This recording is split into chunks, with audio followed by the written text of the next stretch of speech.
출구 없는 극단 정치, 여기서 문을 열겠습니다. 구교영의 정치 비상구 시작합니다. 안녕하십니까, 구교영입니다. 오늘 반응 좋습니다. 일단은 저는 뭐 소개를 안 해주시는 거죠? 그러면은? 네, 본인이 직접 하셔야 됩니다. 예, 셀프 소개. 반갑습니다. 네. 외부쇼에서 갑수쌤을 모시고 있는 갑수형 옆에 개 허잼이라고 합니다. 반갑습니다.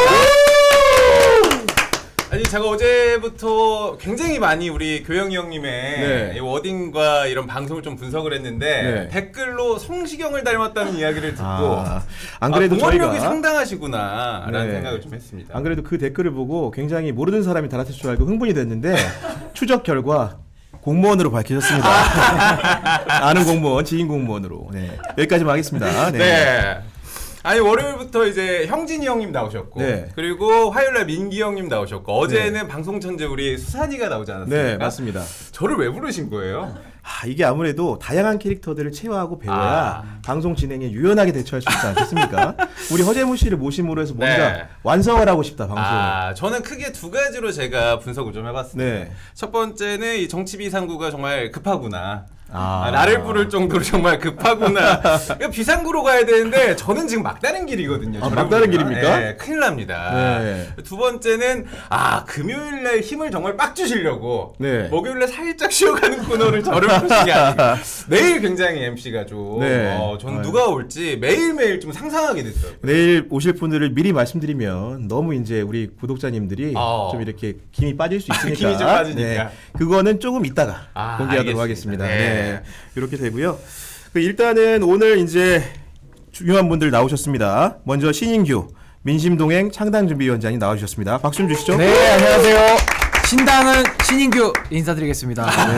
아주 많이 짧고 임팩트 있는데 그리고 더불어민주당 부대변인이시죠? 배태준 변호사님 모셨습니다. 네, 안녕하세요. 배태준입니다. 반갑습니다.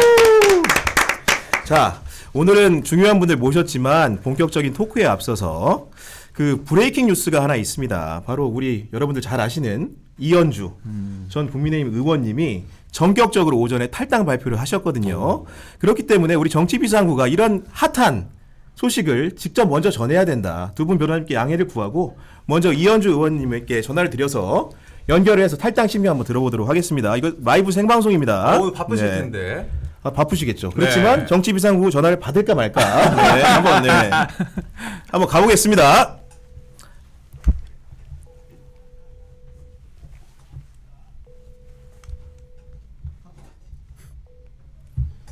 예, 의원님 안녕하세요.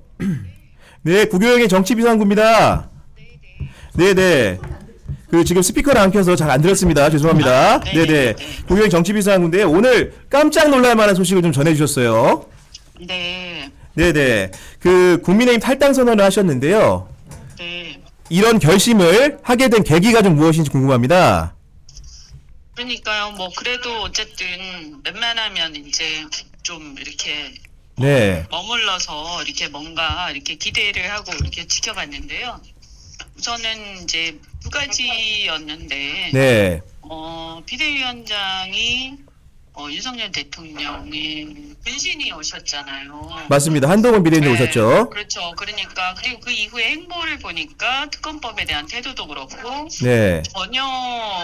전혀 다르지 않다. 결국에는 직할 체제로 간 것이다라는 걸 확인을 한 셈이죠. 그렇습니까? 그렇다면 이제 제가 볼 때는 지금 민심은 윤석열 정권 심판인데 이 심판을 피할 수도 없고 그 심판의 상황 속에서 심판의 분위기 속에서 제가 국민들한테 뭐라고 말을 하면서 출마를 하는 게 부끄러운 상황이 되지 않습니까? 부끄러울 정도다. 네. 그래서 저는 국힘으로 출마하지 않겠다라고 며칠 전에 제가 선언을 했었거든요. 지난주인가 지지난주인가 한 1, 2주 된 것 같은데 근데 이제 이런 상황 속에서 이제 지난 주말에 또 특검법 맞습니다. 행사가 있었고 얼마 전에 해병대 사건에 대한 녹취가 나왔는데 맞습니다. 이런 반응도 없고 한 걸 보고 아니 한동훈 위원장 아무 말도 없었잖아요. 맞죠. 사과의 변이라든가 뭔가 수사를 제대로 해야 된다거나 정말 참을 수 없다 이거는. 그리고 이거는 이전 정권 제가 문 정권이나 그 전에도 정권들을 비판을 많이 했지만 이렇게 뻔뻔한 건 제가 처음 봐요. 그래서 제가 뭐 사실은 제가 이제 향후의 거치나 이런 게 아직 결정을 못했기 때문에 그게 좀 결정이 되고 봐서 이제 정리를 할까, 아니면 또 만약에 불출마할 거면 당에 그냥 남아있으면서 불출마해도 되지 않나 이런 생각을 하던 참이었는데, 그것보다는 그냥 어찌되든 저는 여기서 해방돼야 되겠다. 그러시군요. 네, 탈당의 면에서 의원님 네. 말씀하시기를 지금 국민의힘 상황이 박근혜 전 대통령의 탄핵 당시 새누리당보다 오히려 더 나빠진 것 같다, 이런 표현을 하셨어요. 구체적으로 좀 어떤 부분이 좀 그렇다고 볼 수 있는 건가요? 또 그때는 그래도 어쨌든 비주류들이 자기 의견들을 그래도 개진하기도 하고요. 또 대통령이 뭐 아주 흔쾌히는 아니지만 자기가 잘못했을 때는 사과를 하기도 하지 않았습니까? 또 변명도 하고요. 그리고 최소한의 어떤 품위라든가 이런 거는 유지가 됐던 것 같거든요. 유지가 됐는데.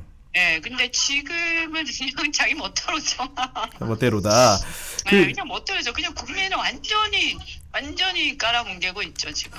아까 말씀하시기를 한동훈 비대위원장이 취임을 했지만 사실상 직할체제이고 아바타랑 다름없다, 이런 말씀하셨는데, 그 취임 한 달 동안에 이제 의원 정수 축소 문제라든가 뭐 불체포 특권을 포기하자라든가 뭐 어쨌든 나름대로는 정치개혁 방안을 내놓고 있어요. 그걸로는 저는 오히려 그런 것들이 더 문제의식을 강화시켰죠, 제 입장에서는. 왜냐하면 그런 주장을 만약에 일반 그냥 민간인이 했으면 모르겠는데요. 마치 이런 거 있잖아요. 그 계엄하에서 군사정권의 일부가 군인 출신의 정치인, 군사정권의 어떤 그 높은 사람이 나와가지고 네. 정치 개혁한다고 하면서 뭐 그런 걸 막 주장하면 그게 개혁으로 들립니까? 아니면 무섭습니까? 무섭게 그런 연장선상에서 또 선언문을 자세히 이렇게 읽어보다 보니까 네. 검찰 기득권 세력의 문제를 또 지적을 하셨어요. 맞아요. 네. 그럼요. 우리나라에서 가장 심각한 카르텔이 어딘가요? 저는 검찰이라고 생각하거든요. 현재 정권에선 적어도. 현 정권에서는 검찰이다. 네, 그렇죠. 아니 인사도 다 그들이 다 독차지하고 중요한 권력기관들은요. 금융감독, 또 뭐 국정원, 모든 뭐 방송통신감독, 모든 분야의 권력기관이란 권력기관은 그들이 다 요소요소에 포진해 있지 않습니까? 그렇습니다. 많은 사람들이 나가 계시죠. 그리고 그것이 사실은 권력을 좀 아시는 분이면 그게 얼마나 무시무시한 것이다라는 걸 아실 텐데, 네. 모든 정보가 그들 손아귀에 들어가 있는 거거든요. 그래서 그 정보를 이용해서 사람들을 꼼짝 못하게 할 수도 있고 뭐 듣지 할 수 있는 거죠. 마치 그 서울의 봄 영화에서 보면 보안사령관을 겸하면서 전두환이 모든 국가의 정보를 장악하면서 사실 이 독재가 가능해지는 구조가 되는 거 아닙니까? 맞습니다. 그러니까 이것도 그냥 단순히 검찰 출신이 많이 있다 이게 아니라 그들이 어떤 분야에 진출해 있는지, 그 세력들이. 네. 그래서 경찰, 검찰, 국정원, 방송통신감독, 그다음에 경제검찰, 공정위, 금융감독, 이런 요소의 그 어떤 사람들의 개인정보를 통해서 사람들을 압박할 수 있는 모든 곳에 다 들어가 있거든요. 네. 저는 이것이 매우 심각하게 국가가 지금 어떤 정보 자체가, 권력기관 자체가 특정 세력에 의해서 장악되어가는 형국이라고 보고요. 이것이 완성되는 날에는 독재가 완성되는 거거든요. 연성 독재일 수는 있겠지만, 그죠? 네. 눈에 보이는 폭력은 없을 수 있지만 사람의 정신을 지배하는 상태가 되는 거죠. 이런 상태를 그냥 묵과해서는 안 돼요. 저는 이건 맞서 싸워서 이런 상황을 저는 막아야 된다. 네. 저도 이제 X세대거든요. 그런데 7, 8, 9세대 맏언니잖아요. 그런데 뭐 한동훈 장관이 뭐 X세대 자꾸 얘기하는데, X세대나 7, 8, 9세대 가장 큰 특징이 이런 내 정신이 지배당하는 것을 못 견디는 세대들이거든요. 문화혁명적인 성격이 있는 겁니까? 네. 그러니까 내 정신이 지배당하는 그런 상황? 그것은 파시즘이잖아요. 네. 굉장히 그 자유주의적이고 개인주의적 성향이 강한 세대이기 때문에 저희는 그 보편적 정서가 이런 검찰의 그 권위주의적 문화? 이거를 저희는 못 견디는 거죠. 그럼 저는 이제 제가 그 세대의 어떤 맏언니로서 역할을 해야 된다. 그렇죠. 그 정치를 내가 안 하면 안 했지. 하려면 맞서 싸우는 역할을 해야 되겠는데, 그래도 그게 사실은 원래 보수에서 얘기하는 자유하고 원래 맞는 거 아니에요? 맞습니다. 네. 그 공교롭게도 그 앞서 탈당한 그 이준석 그 개혁신당 위원장 있지 않습니까? 그 신당 창당을 선언하면서 그때 그 검투사 정치를 비판을 했어요. 혹시 말씀하셨던 검찰 기득권 세력의 문제와 뭔가 문제의식의 교집합이 좀 보이는 것 같은데, 혹시 향후에 정치 활동을 그분들과 좀 연대 혹은 협력을 할 수 있는 겁니까? 그러니까 뭐 얼마든지 저는 뭐 그분들을 응원하는 입장이고요. 어떻든 간에 보수가 변해야 되는 거잖아요. 그러니까 그분들이 잘 됐으면 좋겠고, 또 뭐 만약에 국회를 들어가게 된다면 얼마든지 협력할 수 있다. 다만 이게 이제 신당을 창당해서 같이 하는 것은 이게 회사를 치면 벤처기업에 같이 이제 시작하는 건데요. 그렇죠. 네. 그거는 또 사실은 그냥 간단하게 협력하는 문제는 아니지 않습니까? 맞습니다. 네, 해가지고 또 잘못되거나 이게 또 이게 아니다라고 해서 돌아올 수 있는 것도 아니고, 저도 과거에 바른미래당 해보셨죠? 네, 근데 그게 이거 정말 섣불리 할 게 아니구나라는 걸 절감했거든요. 그래서 뭐 저는 응원은 하지만 어쨌든 그걸 제가 같이 함께하는 거에 대해서는 좀 이렇게 신중하게 하신다. 신중하게 판단할 필요가 있다, 이렇게 생각합니다. 그 탈당 소식 접한 지지자들이 그럼에도 불구하고 의원님이 그럼 이번 총선에서 혹시 부산이나 수도권에 출마를 고려 중이신지 아닌지 굉장히 궁금해하는 것 같아요. 네. 좀 어떻게 좀 방향을 좀 정하셨습니까? 아니, 우선은 제가 누구와 함께 어떻게 할 건지가 먼저 정해져야 거기에 맞게 출마 여부를 정하지 않을까요? 그죠? 네, 그렇습니다. 이런 것도. 네, 그죠? 맞습니다. 네, 워낙에 뭐 우리 선거제도 자체가 지역구 중심이기 때문에 소선거구제잖아요. 그래서 그렇죠. 그런 것들, 또 비례가 제도가 어떻게 되는지도 모르고요. 그래서 네. 그거는 조금 나중에 문제라고 판단하고, 또 저는 안 나가도 된다는 생각하기 때문에 네. 그거 예컨대 뭐 지금 뭐 일단 해방되고 싶다, 이게 컸기 때문에요. 네, 뭐 나가는 출마하는 문제는 조금 천천히 고민하죠. 알겠습니다. 조만간에 네네. 그런 좋은 얘기들 여기 정치비상구에 그 직접 나오셔서 한번 좀 얘기해 주시면 좋겠는데요. 약속해 주시는 거죠? 네, 알겠습니다. 네, 다음 행보 응원드리고요. 그럼 오늘 얘기 여기서 마치도록 하겠습니다. 의원님 너무 감사합니다. 네, 고맙습니다. 감사합니다. 네. 네, 그 이현주 의원님과 함께 이제 긴 대화 마쳤고요.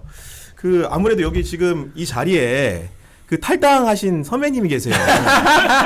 이제 탈당의 민심을 함께하고 동행하고 계신 우리 위원장님 나와 계시기 때문에 먼저 얘기를 안 들어볼 수가 없습니다. 우리 신인규 변호사님. 네, 엄연히 말하면 제가 이제 탈당을 10월 25일에 했기 10월 때문에 25일. 벌써 작년 10월. 좀 빠르게 나오긴 했는데, 저는 사실 이현주 의원님이 보수정당에서 그동안 해왔던 말씀들, 저는 뭐 저랑도 되게 비슷한 논조로 많이 비판도 하셨고요. 또 당내에서 뭐 마음고생도 많이 한 걸로 제가 또 알고 있습니다. 그래서 뭐 나올 수밖에 없는 상황이고, 과거에는 우리가 뭉치면 살고 흩어지면 죽는다 이런 말을 썼었는데, 지금의 시대 정신은 뭉치면 죽고 흩어지면 사는 이런 완전히 반대로 된 지금 사회로 가고 있거든요. 뭐 정당도 마찬가지고요. 그래서 전 이번에 좀 양대 정당에서 많은 분들이 정치를 바꾸겠다라는 의지를 가지고 지금 나오는 것, 전 여기까지는 매우 환영하고 저도 뭐 똑같은 마음으로 응원을 하고 있습니다. 근데 다만 아까 이현주 의원님도 그 뭐 스타트업의 비유를 하셨는데, 이게 정치, 특히 정당이라는 것이 뜻이 같은 동지들끼리도 굉장히 어렵습니다. 특히 이런 3번 정당 내지는 소수 정당을 하기 위해서는 이념과 철학이 뚜렷하고 어떠한 정치적인 이해관계나 이익을 뛰어넘어서 갈 수 있는 의지가 있는 사람들끼리 해야만 한다고 저는 생각을 하거든요. 그래서 그런 차원에서 아마 고민이 깊으실 텐데 또 좋은 저는 정치 변화의 길에 또 이렇게 노력을 해주셨으면 하는 그런 생각 가지고 있습니다. 경례 말씀이셨고 우리 배 변호사님 어떻게 보셨어요? 저는 뭐 아직 탈당은 안 해봤지만 이게 되게 공감 가는 게 맞는 게 진짜로 이 아까 뜻을 모아서 사실 뭐 간다라고 했잖아요. 지금 뭐 제3지대 얘기도 되게 많고 한데 이게 또 막상 내가 그러니까 기존 정당에서 나와가지고 그게 했다고 해서 또 그게 또 같이 뭉쳐지냐? 그건 또 완전 별개의 문제거든요. 진짜 그걸 뭔가 붙일 수 있는 뭔가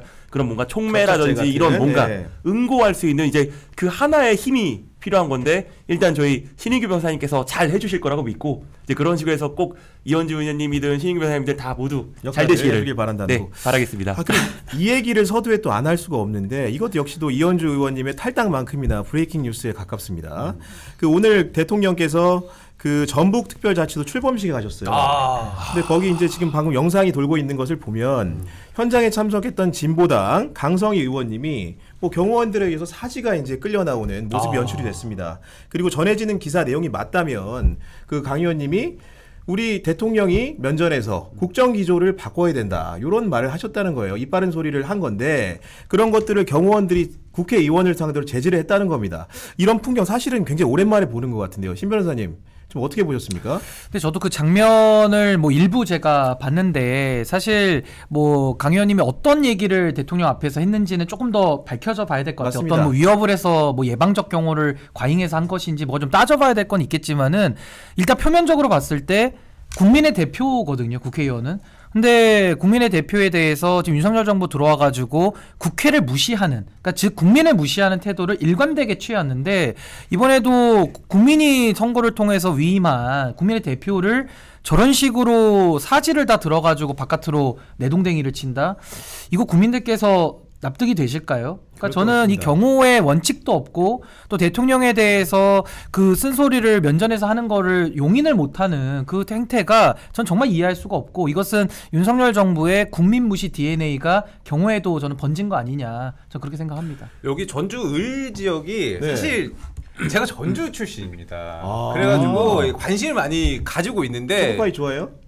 밑에서 사실 뭐 당 색깔을 떠나가지고 여기가 민주당에서 이상직 국회의원이 이제 뭐 잘못되면서 무공천을 했거든요. 그래서 뭐 민주당의 텃밭이다 했는데 갑자기 진보당에서 원내 지역구가 여기가 생겨버린 거예요. 국회의원. 네, 강성희 의원도 되게 선거운동 열심히 했었거든요 이때. 근데 제가 오늘 이 화면을 보면서 이게 군사정권 때도 이런 일은 노무현 대통령이 이야기하면서 이렇게 청문회 때 끌려나가진 않았을 거 아니에요. 근데 여기서 축하하는 자리에서 악수하는데 끌려나갔다. 이게 너무 무섭더라고요. 물론 사건 경위를 정확하게 파악을 좀 해봐야겠지만 어떤 말이 대화가 오갔는가 그리고 당시 분위기가 어땠는가 위협적으로 제스처를 취했는가 이런 부분을 다각적으로 밝혀봐야겠지만 결론적으로 현직 국회의원을 행사장 밖으로 이렇게 폭력적인 방식으로 육체적으로 끌어낸 것은 자체만으로는 비난 가능성이 높다. 일단 이렇게 보이는 것 같습니다. 네, 그 영상 저도 한마디만 보태면 끌고 나간 것도 문제인데 입을 막았어요. 그러니까. 입을 막았나요? 네, 그러니까 뭐 끌고 나간 거는 뭐 무력적인 뭐 그런 위협이 있다 뭐 이렇게 하겠지만 입을 막는 거는 사실 국회의원은 어떻게 보면 국민의 대변자잖아요. 그 지역 말을 하지 마라. 그 정당의 그 위임을 받아서 사실 말을 할 권리가 당연히 있죠. 일반 국민도 말을 할 권리가 있는데 국회의원은 당연히 국정에 대해서 말을 할 수 있는 권리가 있잖아요. 근데 끌고 나가는 것도 모자라서 입을 막고 나가서 요즘에 최근에 그런 정말 신군부나 그런 군사정권 독재에 대한 영화들 지금 되게 핫하잖아요. 그런 영화에서 거의 나오는 수준의 장면이 지금 재현되는데 2024년에 이게 국민들한테 어떻게 보일지는 그렇게 중요한 게 아닌가? 그러니까 오로지 그 모든 사람이 대통령 한 명만 바라보고 있는 건가? 국민들은 그걸 보는 국민들한테 어떻게 퍼질지 어떤 영향을 미칠지 지금 그걸 전혀 생각 안 하는 것 같은데 이렇게 총선 어떻게 치르지? 그러니까 이 논란을 좀 조기에 마무리하고 싶다면은 경호처가 당장 오늘이라도 어떠한 경위에서 어떤 위협을 감지해서 끄집어냈다라는 거를 설명을 하지 않으면은 이거 국민들이 동의가 안 될 거거든요. 제가 아까 말씀드린 대로 국민 무시 DNA, 그러니까 특히 특수검사들이 그런 식으로 사람들 잡아놔가지고 뭐 무죄 나온 경우 굉장히 많아요. 그러니까 그런 식의 국민을 무시하고 깔보는 행태가 경호에까지 다 번진 거 아니냐. 오늘 그게 저는 현실화돼서 드러났다라고 저는 생각을 합니다. 두 분 말씀 이렇게 잘 들어봤고요. 그럼 이제 자연스럽게 이어받아서 총선 얘기를 좀 해보려고 합니다.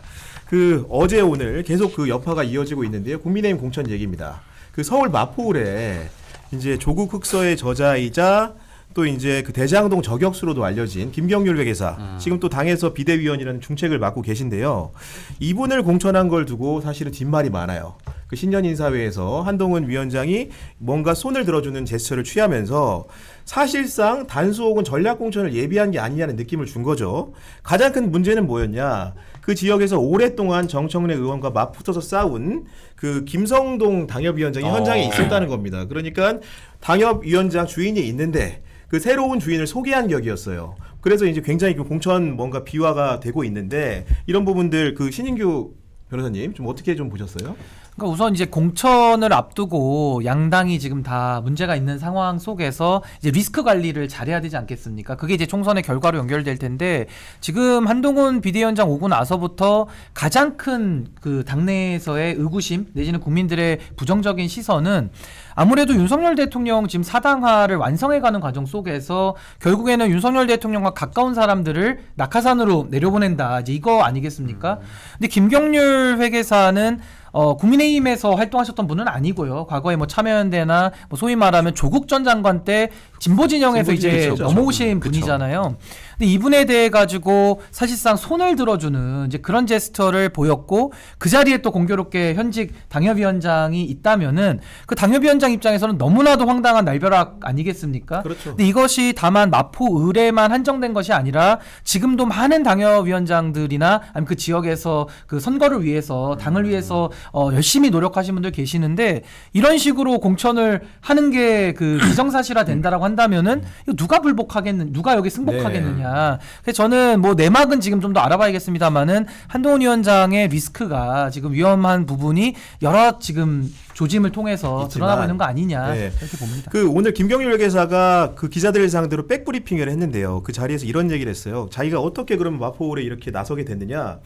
그래도 그 표현이 뭐냐면 제일 꼴 보기 싫은 사람이 뭐 이런 말 해도 되나 이렇게 말씀하시면서 머릿속에 그려졌는데 그게 마포울 같은 정청래 의원 같은 사람이었다. 뭐 이렇게 얘기를 하면서 조금 더 어떻게 보면은 당사자들은 굉장히 공천 당사자들은 좀 이렇게 바짝 머리가 서는 얘기를 했는데 그 얘기를 자기가 한동훈 위원장한테 했더니 본인 표현이 그렇습니다. 떡밥을 부셨다 그랬어요. 떡밥을 부시고 본격적으로 그제 연락이 왔고 그래서 어제 서울시당 신년회에서 그런 발표를 했다는 겁니다. 그 어떻게 보면은 뭐 사실상 언론의 해석대로 일종의 그런 그 타임라인을 보면 그 내락이 있는 상태에서 뭔가 만들어진 조물로 보여요.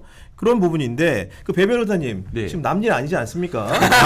공천 정말로 지금 정말 24시간 48시간 안에 굉장히 많은 일이 있어요. 진짜 화면에서 보이는 거 말고도 공천 관련해서 굉장히 많은 일이 있습니다. 지금 계신 남동울에 출마 선언을 하셨죠? 네, 저도 예비후보 등록하고 지금 선거운동 하고 거기도 있습니다. 알아보니까 심상치가 않아요. 거기도 지금 월요일 날 그러니까 거기뿐만 아니라 지금 10몇 개국 그러니까 사고 지역구라든지 이런 데들에 대해서 지금 전략 공천이 발표가 됐고요. 그 순간 그걸 어떻게 이렇게 소문이 나는지 모르겠는데 그때부터 정말 온갖 정말 연락들과 온갖 추측과 카더라와 이게 와 이렇게 선거판이 복잡하구나.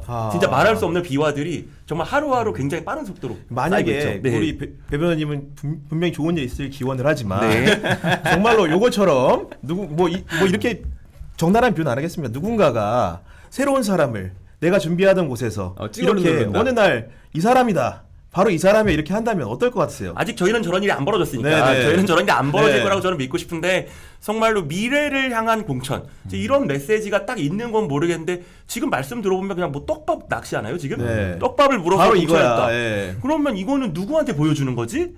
라는 게 사실 정말 지금 사실 뭐 지금 신인규 변호사님도 그렇고 아무도 지금 납득을 못하는 거잖아요. 이런 공천이 된다라고 하면 결국에는 총선에 많이 났을 텐데 그러니까 지금 그럼 한동훈 그 비대위원장이 아까 말한 대로 아까 그 경호처들도 국민을 바라본 게 아니라 한 명을 지금 바라보는 거잖아요. 그렇네.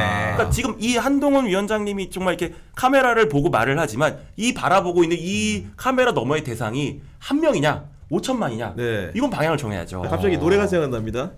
너만 보인단 말이야. 죄송합니다. 이래서 성시경이라고 저기 성시경 노래 잘하지. 오늘 사실은 노래하지 말라는 댓글이 있어 봅니다. 죄송합니다. 무리 일으켜 죄송하고요. 오늘 아침에 이 공천 상황을 보고 국민의힘 관계자가 저한테 전화를 해왔어요. 그러면서 이제 저한테 뼈 있는 말을 하셨습니다. 문에 바른 창호지 구멍을 우습게 보지 마라.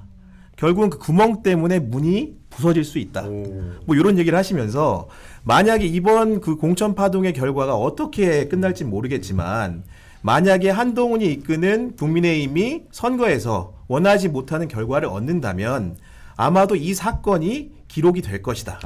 이런 말씀을 하시더라고요. 그러면서 그분이 하시는 말씀은 한동훈 위원장이 번지수를 좀 잘못 짚은 것 같다 그러시는 거예요. 그 김성동 그 위원장이 보통 분이 아니더라고요. 그 아버님이 국회의장 네, 맞습니다. 그 정치비상구에서도 확인을 해보니 네. 김수환 정치 국회의장이셨고 그리고 이분이 자유한국당, 새누리당이 상임고문을 두루 지내셨고 지금은 나이도 95인데 생존해 계십니다. 그렇기 때문에 보통 그 당대표라든가 비대위원장이 취임을 하면 직접 그런 상임고문들을 뵙고 인사를 드리고 뭔가 앞으로 열심히 하기 때문에 각오를 다지지 않습니까? 이런 판국에서 이런 일이 있었기 때문에 원로들의 분위기가 심상치 않다. 그러면서 그런 것들이 나중에 다른 공천 파동들과 합치가 됐을 때는 큰 악영향을 불러올 수 있다 이런 말씀을 하시더라고요. 그러니까 이게 공천이라는 게 공천을 하기 위해서 공천하는 게 아니잖아요. 결국에는 선거라는 걸 이기기 위해서 각 당이 이제 공천에 노력을 하는 건데 저도 작년에 송파구청장 제가 예비 후보로 그렇죠. 뛰었던 경험을 비춰보면 그때도 뭐 전략 공천한다 이래가지고 엄청 썰들이 많아요. 그래서 저도 후보로서 경선은 무조건 붙여줘야 되는 거 아니냐 아주 절절하게 당에 호소를 해서 경선까지는 저도 겨우 얻어내서 했거든요. 그러니까 참 이게 우리 정당의 아주 취약성을 그대로 보여주는 것인데 이번에 국회의원 선거를 앞두고 지금 경선을 관리를 잘 해야 되는데 지금 국민의힘 입장에서는 민주당보다 강서구청장 선거를 통해서 나타난 민심은 거의 15% 이상 지고 있는 게 현실 아닙니까? 그리고 그 이후로도 뭐 국민의힘이 별로 잘한 게 없거든요. 그렇다면 그 15%를 깔고 봤을 때 이준석 대표의 신당도 지금 나가게 됐고 또 저도 나왔죠. 뭐 이현주 의원도 나가고 있죠. 이렇게 지금 보수가 분열되고 있는 상황 속에서 그 남아있는 자원으로라도 공천을 공정하게 안 해서 이런 식의 문제를 비대위원장이 자꾸 만들고 다니면은 글쎄요, 국민의힘은 그 총선을 그렇죠. 어떻게 치른다는 것인지 어려울 수 있을 것 이건 같습니다. 뭐 어려운 정도가 아니라 거의 선거가 불가능한 지경에 빠지지 않겠느냐. 전 이거 한동훈 위원장이 매우 심각하게 본인의 지금 이런 것들 실책을 좀 인지해야 될 거다. 저렇게 봅니다. 이게 사실은 한동훈 위원장이 그 김수환 그 국회의장의 아들이라는 거 알았냐 몰랐냐 사실은 모릅니다. 저희도 정확하게 내심은 모르겠지만 그 뭐 알았는지 몰랐는지 모르지만 뭐 이런 게 있어요. 그 황영준 동아일보 기자라고 그 포스트 윤석열이라는 책에 보면 우리 한동훈 위원장의 그런 여러 가지 취재 메모가 담겨 있는데 그 중에 하나 좀 눈에 띄는 게 있었어요. 그러니까 그 아마도 여러 기자들과 함께 밥을 먹다가 나온 얘기로 보이는데 한동훈 위원장이 나는 상가집에 잘 가지 않는다. 뭐 이런 얘기를 했다는 거예요. 그래서 아마도 아니 왜 상가집을 잘 안 가세요? 이런 얘기 물어봤더니 특히 검찰 출신 그 변호사들이 선배랍시고 요새 떠는 꼴이 보기 싫어서 안 가요. 거기 그렇게 문자 활자화돼 적혀 있습니다. 그래서 가서도 그냥 인사만 하고 나온다 이렇게 돼 있어요. 제가 보기에는 그 당시에 특수부 굉장히 중요한 부패 수사를 한 전담하는 검사 아니었습니까? 그렇기 때문에 뭔가 그런 예의와 원칙을 가진 건 굉장히 좋은 것 같은데 또 정반대 정치라는 것은 결국은 머리로 하는 게 아니고 가슴으로 해야 되는데 뭐 그런 부분들이 상대에 대한 예의라든가 이런 것들이 약간 좀 부족한 포인트 아니었나. 그리고 그런 일단이 이기는 것만 생각하는 그런 정치 환경에서 이기겠다고 했잖아요. 그런 부분들에서 약간 발현이 된 게 아닌가 하는 생각도 좀 해봤는데요. 우리 배 변호사님 어떻습니까? 그러니까 지금 검찰, 특히 이제 뭐 신 변호사님도 공부하셨으니까 알겠지만 뭐 검사 동일체 원칙 뭐 이런 것들 있잖아요. 검사는 하나다. 그리고 그 하나 안에서 뭐 상명하복 뭐 이런 것들이 있잖아요. 그러니까 지금 이 검사의 마인드를 가지고 사실 이번 정권이 지금 세팅이 되고 아까 말한 대로 이현주 의원님 말씀하신 대로 굉장히 많은 요직들의 검찰 출신들이 갖고 그러면서 이 결과치가 지금 나오는 낮은 지지율 이런 거였고 한동훈 위원장님 지금 구원투수로 왔는데 또 검사 마인드다라는 거잖아요. 왜냐하면 제가 아까 뭐 특수부 얘기가 잠깐 나왔는데 제가 이제 저도 이제 법조 생활이 꽤 됐으니까 이제 특수부 예전에 친구들을 만나서 얘기를 들어보면 자기네가 고생한 거에 대해서 굉장히 세상이 약간 자기네를 차별한다. 네, 검사들이 차별을 많이 받았다. 너무 고생하는데. 네, 그래서 약간 이게 검사가 언제 차별을 받았지? 라는 생각과 더불어 저도 그때는 그러니까 이번 정권 전 얘기예요. 전 얘기인데 생각해보니까 최근에 영화들 많이 나왔잖아요. 거기서 보면 군인들도 그런 얘기 하잖아요. 우리가 차별받았다. 차별받은 거의 정상화. 네. 그러니까 지금 그런 정상화라는 마음으로 피하 식별을 하고 뭐 좀 나랑 아닌 사람은 적, 내 손을 안 잡으면 남 이런 식으로 잘라내는 건데 사실 정치는 지금 말씀하신 대로 그게 아니잖아요. 정치는 그렇게 옳고 그름을 딱 이렇게 단도직입적으로 할 수 있는 게 아니라 대화도 하고 조화롭게 만들고 경청하고 나랑 다른 것도 참고 인내하고 품고 그래야 되는데 떡밥을 물어서 손을 들어주는 이 모양이 되면 사실 그러면 누가 그쪽으로 가냐는 거예요. 맞습니다. 네, 굉장히 위험하죠. 그들만의 피해 의식이 또 있었다라는 얘기를 들으니까 굉장히 저도 좀 놀랍게 되는데 지금 채팅을 보면은 250분 정도가 들어와 계시는데 우리 저기 구교영 기자님 센스가 만점이라고 물 흐르듯이 진행 잘하신다고 하는데 이분들도 다 지인분들이 사적 동원 능력이 뭐 200명까지는 안 됩니다. 근데 저는 한 10명 정도 들어와 있을 거예요. 지금. 저는 보면서 사실 이렇게 정치를 하고 계시는 분들이고 저는 이제 방송에서 정치 이야기를 조금 듣고 이야기를 하는데 너무 좀 이해가 안 되는 부분이 비대위원장이 공개적인 장소에서 비대위원장의 손을 들어주면서 비대위원회 그렇죠. 아니 저는 그 김성동 위원장이 그 자리에 있었는데 나갔다고 하더라고요. 기사를 보니까 그 자리에서 그걸 보고 앉아 있을 수가 없죠. 그렇죠. 이게 공관이라는 게 있는데 비대위원장이 이렇게 할 수가 있는 거예요? 그러니까 저는 한동훈 위원장이 법무부 장관을 하다가 바로 집권 여당의 비대위원장으로 갔잖아요. 뭐 저는 뭐 필요가 어쨌든 이유가 어쨌든지 간에 당연히 법무부 장관이 그 직행하는 것도 정치적 편향성 논란도 있지만은 이 본인 개인을 딱 놓고 봐도요. 선거를 한 번도 안 나가본 사람입니다.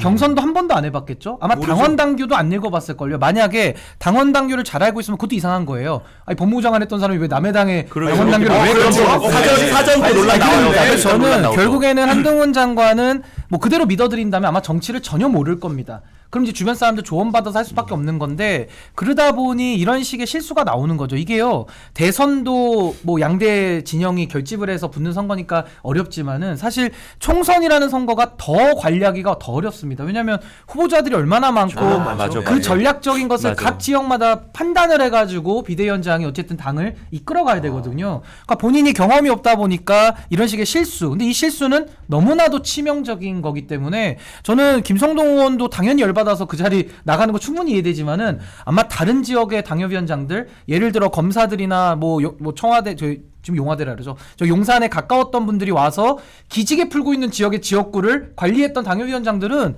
잠이 오겠습니까? 그렇죠. 네. 지금 이게 사실 처음이 아니고 우리 김용남 개혁신당 이번에 전략기획위원장 같은 경우에도 신년 인사회 자리에서 약간 모욕적인 상황을 겪지 않았습니까? 그 뒤로 나왔다는 이야기가. 그렇죠. 박문규 전 사법부 장관 연단으로 올라갔고 자기는 호명조차 해주지 않으니까 너무 삐졌다. 뭐 이런 얘기가 이제 그렇게 돼 있는 것이고요. 실제로 지금 어제도 그제인가요? 어젠가요? 그 우리 인천시당 신년 인사회도 있었잖아요. 그렇죠. 그 자리에서도 우리 이재명 그 대표랑 다투겠다는 원희룡 장관이 나왔는데 뭐 싸우겠다고 할 수 있죠. 그리고 내가 붙어보겠다 좋은데 그곳에도 역시 윤영숙 당협위원장 윤영선이죠. 윤영선 당협위원장 계셨다는 겁니다.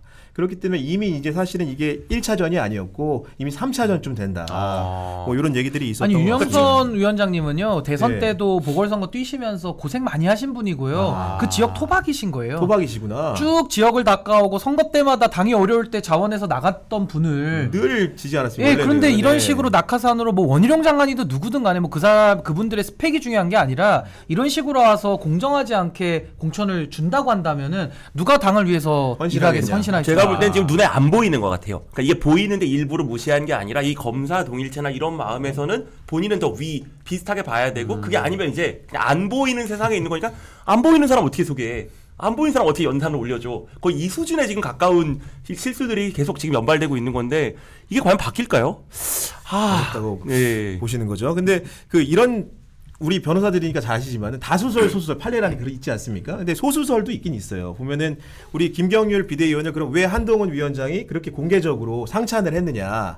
뭐 그런 얘기를 두고 하는 말씀이 지금 최근 김경률 회계에서만 유일하게 김건희 여사와 관련된 이빠른 소리를 공개적으로 하고 있습니다. 각종 방송에 나와서 뭐 디올백 받은 거는 정말 문제다. 이 부분은 뭔가 응당 사과라고 표현했는지 모르겠지만 뭔가 응당 대응이 필요하다고 얘기를 하셨고 뭐 김건희 그 여사의 주가 조작 의혹에 대해서도 그런 수익을 가둔 측면을 부인하지 않대. 물론 이제 기소될 수 있는지에 대해서는 여지를 두고 있지만 여하간 그런 이익을 본 행위 자체에 대해서는 뭔가 좀 상대적으로 다른 당에 계신 분들에 비해서 이빠른 소리를 하고 있단 말이에요. 그렇기 때문에 한동훈 위원장이 뭔가 이 사람을 띄워준 이면에는 그런 얘기들을 자기가 직접 못하는 얘기들을 대리인으로서 좀 이렇게 하는 측면도 있지 않은가라는 소수설도 있는데 이 소수설은 좀 어떻게 보십니까? 아니, 저도 뭐 그런 비슷한 해석을 이것저것에 듣고는 있는데요. 근데 저는 그런 식의 고도의 뭐 전략적 판단까지 할 만큼 정치를 아시는 분이라는 생각이 안 들고요. 그냥 저는 한동훈 위원장이 정치를 모르기 때문에 그냥 그때그때 즉흥적으로 저는 한다고 생각을 해요. 즉흥적으로 한다? 그러니까 즉흥적으로 기분 좋으면은 그냥 옆에 보이는 사람 이분이 어디 출마하는지 뭔지도 모르고 그냥 손들어주고 막 이런다고 제가 봐요. 옆에 있어도? 아니 그때 옆에 서서히 내요. 아니, 옆에 서서히 중요한데. 아니 그냥 인천에서도 원희룡 장관 올라오니까 마지막에 말씀 마치고 나서 막 어깨 동무하면서 막 이게 흥을 내시는 이런 포즈까지 하시는 거 보면서 너무 정제되지 않고 또 사람이 너무 들떠 있어 보인다 이런 생각을 했거든요. 저는 만약에 뭐 앵커님 말씀하신 대로 그 정도의 고도의 뭐 정밀적 판단해가지고 한다 그러면은 뭐 그나마 다행인데 저는 그렇게도 보이진 않더라고요. 안 된다 이렇게 말씀하시는 거고 그 마포의 문제 많이 얘기해봤는데 그 옆에 지역구도 사실 문제라는 제보가 많이 있습니다. 일단 그 나온 후보들 면면이 굉장히 화려해요. 현역 의원 2명, 최승재 3명이구나. 최승재 의원 나왔고요. 그리고 이용호 의원 나왔고요. 그다음 조정훈 의원 나와 있어요. 근데 이것만 다냐? 전 의원도 한 분 계시다는 거예요. 신지호 전 의원이라고 굉장히 이렇게 당내에서 입지감이 있으신 분인데, 근데 이게 뭐 국민의힘의 관계자가 말하기를 지금 그 지역구에 예전에 강승규 전 시민사회 수석이 계시지 않았습니까? 그런데 제가 들은 바가 맞다면 강승규 수석의 조직은 신지호 전 의원한테 지금 가 있다는 거예요. 그러니까 당심은 어떻게 보면 당원 뭐 여론조사 비율을 배합해서 선정을 하겠지만 당심은 지금 신지호 전 의원한테 가 있다는 겁니다. 근데 아시는 것처럼 우리 인재영입위원회 위원이 또 조정은 의원이시고, 그리고 그 위원을 누가 뽑았습니까? 지금 우리 공관위에 들어 계신 이철규 위원장이 뽑으셨잖아요. 그럼 그건 누구 마음입니까? 바로 윤심이고 한심이거든요. 그러니까 현역 의원들도 많은 데다가 당심과 한심이 정면 충돌하는 마포갑 상황도 있다 이겁니다. 보면은. 근데 지역에서 그런 조직의 힘이라는 것이 특히 이런 경선 국면에서는 매우 중요할 수밖에 없는 게 이제 현실적인 건데요. 근데 나열하신 분들 보면은 최승재 의원님은 이제 비례대표로 들어오신 분이니까 아마 당내 세력은 많이 없으실 수밖에 없고요. 또 지역을 이제 정하시는 거니까요. 이용호 의원은 또 국민의당에서 오셨으니까 또 당연히 당내 기반이 없겠죠. 거기다 조정훈 의원은 더불어시민당 거쳐서 더불어민주당 찍고 또 그러니까요. 이제 시대전환 갔다가 이제 순서대로 하면 민주당 찍고 시민당 갔다가 시대전환 갔다가 지금 태세전환 해가지고 지금 국민의힘에 오신 거 아닙니까? 그러다 보니까는 당연히 강승규 전 수석 입장에서 어떤 조직을 도와준다 그러면은 당연히 신지호 전 의원을 도와줄 수밖에 없는 그런 구성 아니냐. 타당한 해석 같습니다. 그러니까 저는 그래서 뭐 그 이상 이하의 의미를 붙이기는 뭐 저는 그러니까 뭐 충돌 이렇게 보기보다는 그냥 현실적으로 지원해줄 수밖에 없는 상황 아닌가. 저는 그렇게 봅니다. 그렇게 보신다는 거고. 그리고 아까 나왔던 원희룡 그 장관 얘기도 좀 할게요. 뭐 빅매치가 될 것 같은데. 그 뭐 이런 얘기도 있습니다. 일부러 원희룡 장관을 붙여놓은 것이 결국 호적수를 붙여놔야 결국 이재명 대표의 발이 묶여서 총선이 잘 안 되는 거 아니냐. 뭐 이런 얘기도 있는데 변호사님 어떻게 보십니까?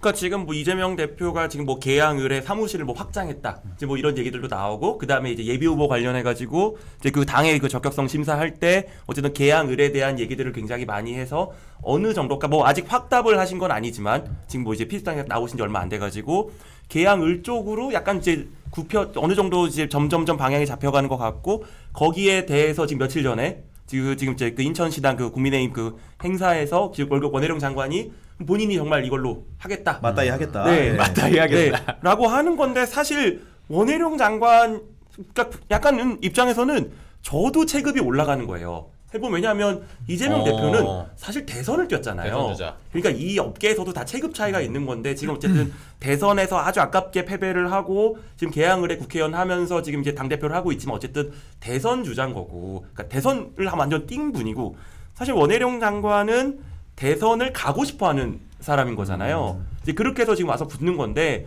뭐 이재명 대표 입장에서는 사실 총선을 지휘하는 것과 뭐 선대위원장이 나중에 또 임명은 되겠지만 이 계양을 사실 같이 해야 되는 거기 때문에 이제 부담은 있겠지만 그렇다고 또 마다할 필요가 있겠냐. 지금 분위기가 결국에는 이게 정권 심판론으로 간다라고 하면 분위기가 불리하지 않을 텐데 뭐 마다할 이유가 있겠나. 그런데 이게 국민의힘 프레임인 것 같긴 한데 결국 이재명 대표가 가장 큰 문제 사법적 리스크 아닙니까? 그리고 재판을 사실 나가야 되고요. 지금 몸이 아프다고 하지만 안 나갈 수는 없을 것 같고요.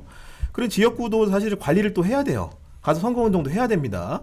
그 정봉주 전 의원은 오늘 라디오 나오셔서 원희룡 장관과의 그런 매치업에 대해서 브로마이드만 붙여놔도 이긴다. 뭐 이렇게 말씀하셨던데 실제로 그럴 거라고 보십니까?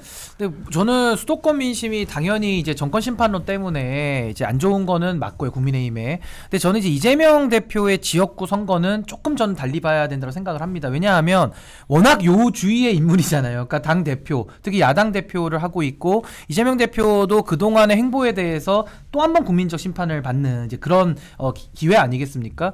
근데 제가 이재명 대표 그 보궐선거 때도 득표율을 좀 보면은 보통 이재명 대표 정도의 인지도와 또 대선을 뛴 분이 그런 지역구 선거에 나갈 때 뭐 비견한 예로 안철수 후보도 그런 적이 많았는데요. 그렇죠. 거의 뭐 압도적인 지지를 받거든요. 특히 과반을 훨씬 넘는 60%가 넘는 이제 그런 지지를 받는데 이재명 대표는 그렇게 압도적으로 이기지는 못했어요. 한 10% 정도 차이로 이겼던 걸로 제가 기억을 하고 당시 또 윤영선 후보는 그렇게 인지도가 높은 분은 아니었거든요. 아닌데. 그래서 저는 이번에도 당연히 전 이재명 대표가 이길 거라고는 봅니다만은 그래도 대선 주자 내지는 제1야당의 대표로서의 좀 자존심도 있잖아요. 그렇죠. 어느 정도 득표하느냐도 굉장히 중요할 거기 때문에 아마 지역 선거를 그렇게 놓고 뭐 브로마이드만 붙이면서 그렇게 하기에는 그쵸. 너무 유권자를 좀 쉽게 보는 것이다. 네. 그러니까 이재명 대표에 대한 선거는 저는 국민들이 다른 잣대를 갖고 투표장에 임하러 갈 가능성도 매우 높다. 저 그렇게 생각합니다. 근데 배 변호사님도 인천이시잖아요. 그러니까 아마 잘 보실 것 같은데 근데 정봉주 의원이 이재명 대표 출마 안 할 수도 있고 그리고 이 전국 선거 지휘하려면 비례로 갈 수도 있다. 이게 굉장히 많은 문을 좀 열어놨는데 안철수 의원이 이렇게 얘기했거든요. 이재명 의원 비례로 가면 이재명 대표 비례로 가면은 정치 생명 끝난 도망가는 거다 이렇게 얘기했거든요. 어떻게 보세요? 저는 안철수 의원이 그 말씀하신 게 약간 조금 웃겼던 게 그 2013년에 기억하신지 모르겠는데 그때 이제 대선 하시다가 이제 뭐 이제 단일화 하다가 이제 그렇게 해서 잠깐 쉬다가 이제 그 보궐선거로 돌아오실 때 그 부산에서 출마한 얘기들이 제일 많았었어요. 왜냐하면 맞다. 부산이 고향이었거든요. 그런데 자기 고향인 부산이 아니라 약간 이제 좀 편한 소위 말하는 이제 노원병으로 오신 거잖아요.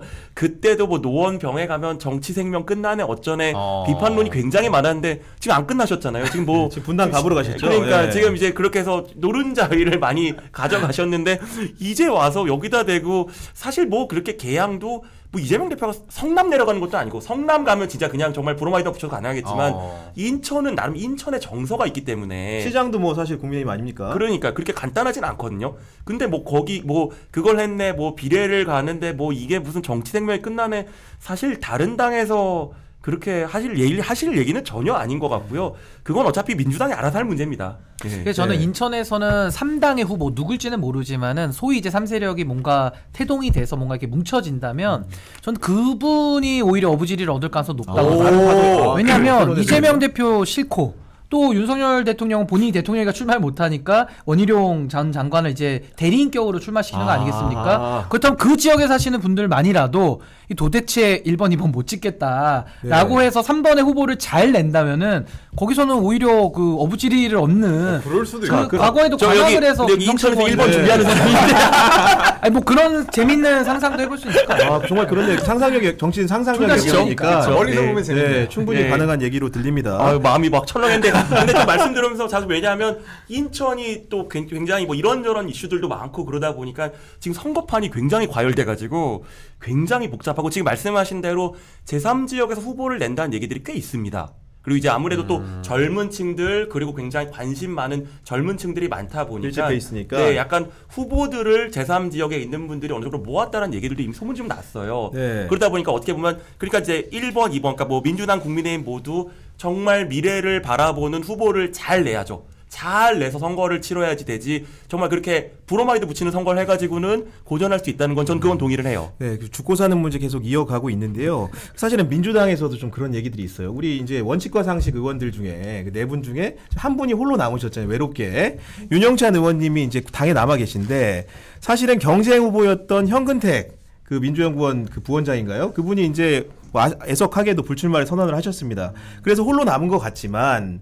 실제로 2016년에 안철수와 송호창의 콤비 플레이가 상당했죠. 그런데 안철수 의원이 국민의 당을 만들 때 실제로 송호창 의원은 안 나가고 남았어요. 근데 그분이 컷오프가 됐단 말입니다. 그래서 이제 사실은 윤영찬 의원은 뭔가 내심 기대를 하고 있을지 모르지만 그런 일이 본인에게도 안 닥치려는 법이 없어 보여요. 그쵸. 우리 배태준 변호사님 어떻게 보십니까? 그러니까 일단 이게 생각보다 3월이 돼서 후보가 교체되는 비율이 굉장히 높습니다. 다들 선거가 끝나고 나서 그걸 까먹어서 그러는데 이게 아직 선거가 많이 남았어요. 많이 남았기 때문에 무슨 일이 벌어질지 아무도 모르고요. 그리고 일단 그 지역이 지금 저기 현근택 변호사가 불출마 선언했지만 단독이 아닐 거예요. 지금 다른 예비 후보가 있습니다. 다른 예비 후보가 있어서 뭐 컷오프까지는 안 하더라도 경선은 할 수밖에 없어요. 그러니까 뭐 정말 단독 공천, 단수 공천이 나올 수는 없는 지역인데 그렇게 됐을 때 과연 그러면 또 성남이잖아요. 그렇죠. 성남은 이재명 대표의 본진입니다. 아까 말한 대로 계양은 본인 본진이 전혀 아니야. 약간 스타크래프트 하면 한 3멀티쯤 되는 거고 성남은 이해가 확대. 네.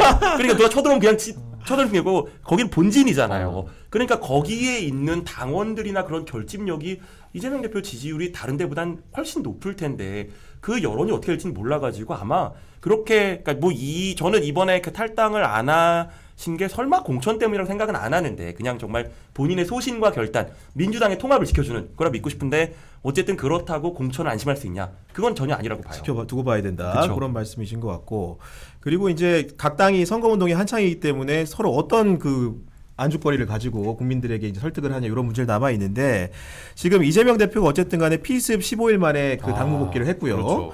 그런 상황인데 이 와중에 지금 그 피습 사건을 두고 아직도 여진이 이어지고 있습니다.